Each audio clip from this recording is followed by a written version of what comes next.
Welcome back.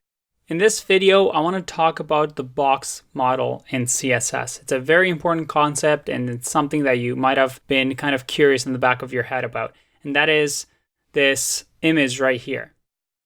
In CSS, we have this idea of the box model, which has the content, it has the padding, the border, which we've seen before, and then the margin. So we're going to talk about that in this video. So we have our not so pretty website right now, but I've left intentionally our login page still kind of blank.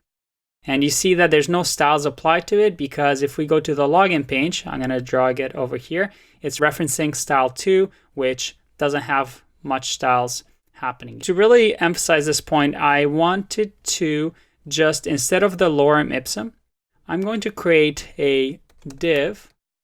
If I give this a class of box model, I can go into my style 2, which I'm going to drag over here, and I can say box model border 5 pixels solid red. I save this and refresh.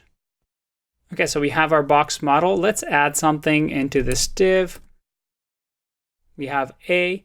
And right now it's covering the entire space, but if we add 3 more divs, we'll call this one B, the next one C. I save and refresh.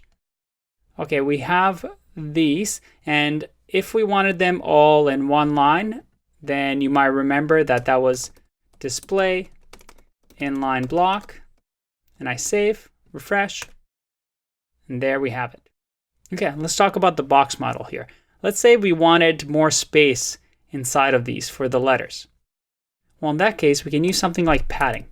So padding, I can put 20 pixels, save and refresh, and there's our padding.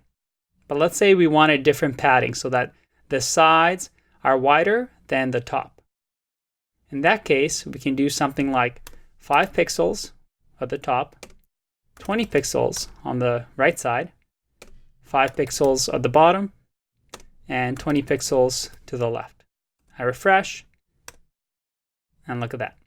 And that's just a standard that you'll have to get used to. It's top, right, bottom, left. You can also actually do padding, as you can see in the drop-down, bottom, left, top, right to specify, but this is a quicker way of doing it. And if we remember, there was one more, and that was margin. So margin allows us to create space outside of the border. So if I go 20 pixels here and I save, refresh, you can see that we created 20 pixels on the left side and right side, but also the top and the bottom. Let's say we only want spaces between the boxes, but not at the top and bottom. Well, same principle again. We can do 0 pixels, 20 pixels, 0 pixels, and 20 pixels. So top, right, bottom, left. Save and refresh. There you go. Now, this might get tedious. There is one other shorthand way, and that is you can remove this. So this means top and bottom. This means left and right. I save this and refresh. Nothing should change, and it doesn't. And we can do the same at the top here as well. Perfect. One last thing I want to show you is that if we open up our developer tools, so again, we do inspect, you'll see in our styles that we have our box model. So if you see over here, we have our content, we have our padding, and it says 20 pixels, 5 pixels, 5 pixels.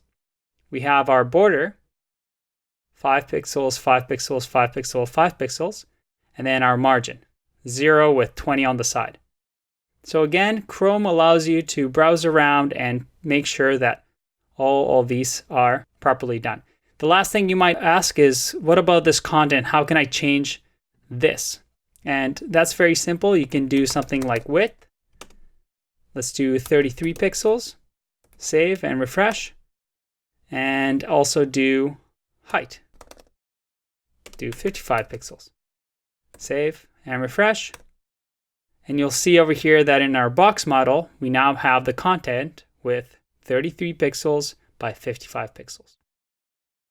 All right, that's it for now. See you in the next one. Bye-bye.